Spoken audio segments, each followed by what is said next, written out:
So you never touched anyone inappropriately? No. During your time there? No, I have zero recollection of that. I can honestly say no.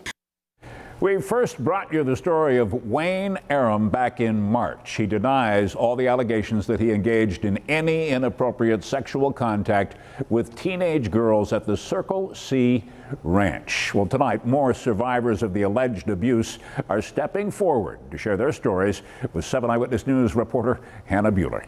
At least let me face the accusers. At least give me context so I can talk about it. Did you see our story with him, and did that at all play any role in your wanting to meet with him? Yes, it absolutely did. Joy McCullough says she was outraged to see her former pastor, Wayne Arum, the president of Circle C Ranch in Delavan, call her and the more than 21 other campers and former staffers accusing him of inappropriate behavior in the 90s anonymous.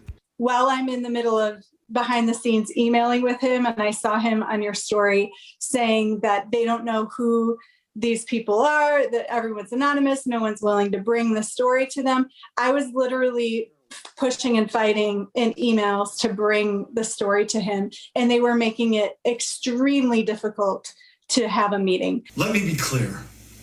Not one of these women who are accusing me ever complained to me about anything at the time of the alleged wrongdoing. But when McCullough finally received that Zoom meeting with Arum to talk about the spiritual and authoritative abuse she says she endured by him while at the chapel as a teen, I had actually in high school confronted him 3 different times that I remember specifically.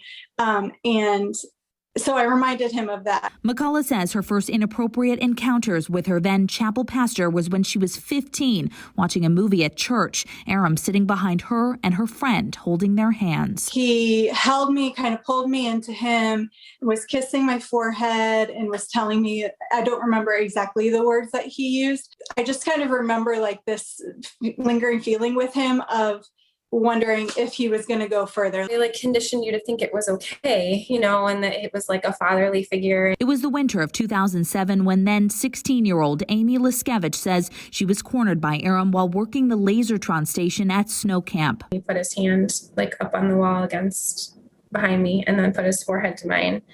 And then he took his other hand and started to kind of feel around my stomach. This is not okay. This is different. This is beyond what I'm comfortable with.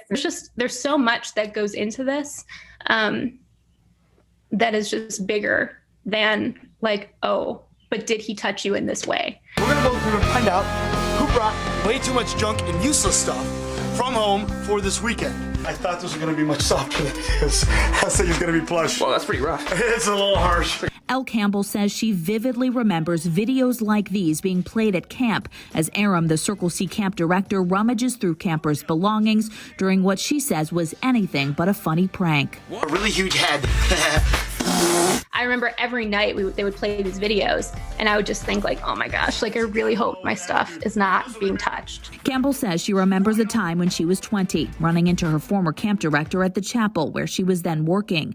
Arum, she says, giving his signature full frontal hugs, his hands on her buttocks. It was the whole time we were hugging, and I'm like a freezer in those situations. I do not know what to do. So you never touched anyone inappropriately? No. During your time there?